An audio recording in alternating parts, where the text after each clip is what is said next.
Dans cette vidéo, nous allons voir comment un testeur s'identifie dans son application testeur. Donc deux icônes sur son bureau, un icône concernant le logiciel et un icône concernant des tests papier qui pourraient lui être utiles en cas de panne logicielle. Donc nous allons commencer par ce dossier panne logicielle. Le testeur double-clique dessus. Donc en fonction des options de la certification dans le système CACES, donc ici 4 familles sont qualifiées sur la certification. Donc vous retrouvez un dossier par famille avec à l'intérieur les fichiers texte, les fichiers papier concernant les tests pratiques et tout ce qui concerne la partie théorique avec grille de correction, les 100 questions, une grille de support papier pour les stagiaires, les 100 questions qui sont incrémentées dans le logiciel apparaissent ici.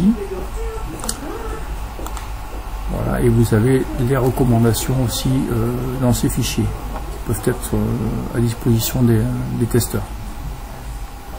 Donc 8 familles possibles, donc ici 4 familles sont représentées. Voilà.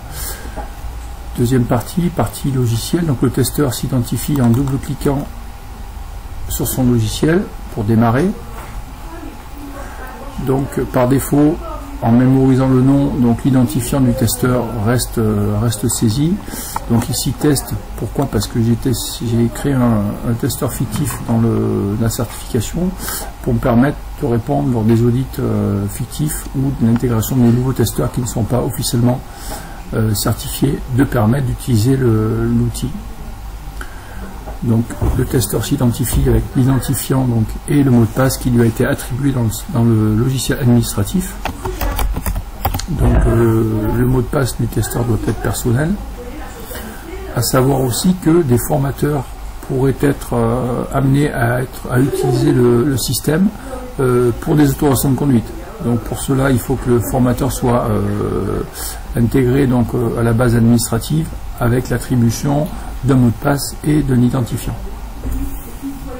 Et l'ouverture des qualifications, bien sûr, pour les formateurs et les testeurs.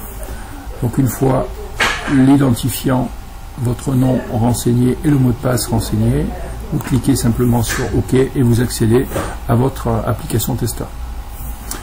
Voilà pour cette présentation. Pour fermer le logiciel, vous cliquez sur la croix en haut, fermer, et le logiciel se ferme.